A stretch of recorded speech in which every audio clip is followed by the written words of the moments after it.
नमस्कार। हिंदी की कक्षा में आप सभी का स्वागत है। प्यारे बच्चों, आज की कक्षा में हम भवानी प्रसाद मिश्र जी द्वारा रचित कविता कठपुतली करेंगे। कविता शुरू करने से पहले कवि परिचय जान लेते हैं। भवानी प्रसाद मिश्र जी का जन्म 1913 ईस्वी में मध्य प्रदेश के होशंगाबाद जिले के टिगरिया नामक गांव में हुआ था। 1942 में भारत छोड़ो आंदोलन में भाग लेने के कारण अंग्रेज सरकार ने इन्हें 3 वर्ष के लिए जेल में डाल दिया था। जेल में रहते हुए ही इन्होंने पर्याप्त अध्ययन किया था, जिसकी छाया इनके द्वारा रचित कविताओं पर भी दिखाई देती है। स्वतंत्रता के पश्चात इन्होंने समाज सुधारक का कार्य किया। इसके साथ साथ ये आकाशवाणी और अध्यापन के कार्य से भी जुड़े रहे। इनकी कुछ रचनाएं हैं गीत फरोश, खुशबू के शिलालेख, चकित है दुनिया, अंधेरी कविताएं, बुनी हुई रस्सी इत्यादि। 1985 में इनका देहावसान हो गया। अब हम अपनी कविता शुरू करते हैं। कठपुतली गुस्से से उबली, बोली ये धागे क्यों है मेरे पीछे आगे, इन्हें तोड़ दो, मुझे मेरे पाँव पर छोड़ दो। कठिन शब्दों के अर्थ देखिए।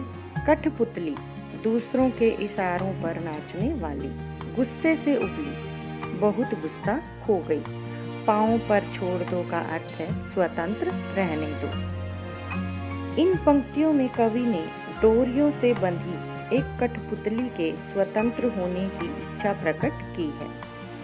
प्यारे बच्चों, इन पंक्तियों में कवि कहता है कि दूसरों के इशारे पर नाचने वाली कठपुतली एक दिन अपनी गुलामी को देखकर बहुत गुस्से में आकर कहने लगी, ये धागे मेरे शरीर के आगे और पीछे क्यों बांध रखे हैं, तुम इन्हें तोड़ दो, अर्थात मुझे स्वतंत्र कर दो, मुझे मेरे पाँव पर स्वतंत्र होकर चलने दो।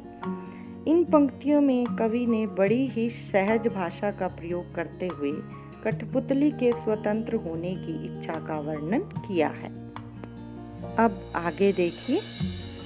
सुनकर बोली और कठपुतलियाँ कि हाँ बहुत दिन हुए हमें अपने मन के छंद छुए।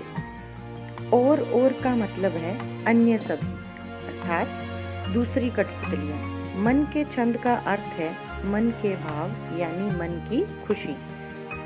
अब कवि क्या कहता है कि एक कठपुतली के स्वतंत्र होने की इच्छा सुनकर अन्य सभी कठपुतलियां कहने लगी कि हमने बहुत दिनों से अपने मन की बात नहीं की है, हमने अपने मन की इच्छाओं को दबा रखा है।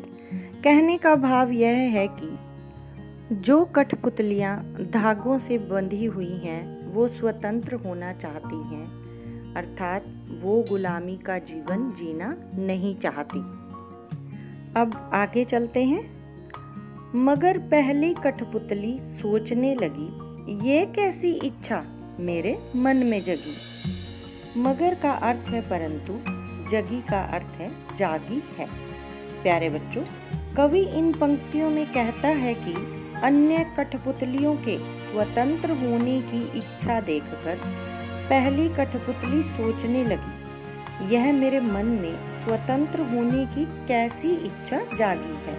कहने का भाव यह है कि पहली जो कठपुतली थी उसने कह तो दिया कि उसे स्वतंत्र कर दो, फिर वो सोचने लगी जो उसने ये बात कही है क्या वो सही है, क्या वो स्वतंत्र होकर खुश रह पाएगी, क्या वो सब कठपुतलियाँ जो स्वतंत्र होना चाहती हैं वो मनचाहा जीवन जी पाएंगी, क्या उन्होंने ये जो कदम उठाया है ये सही है।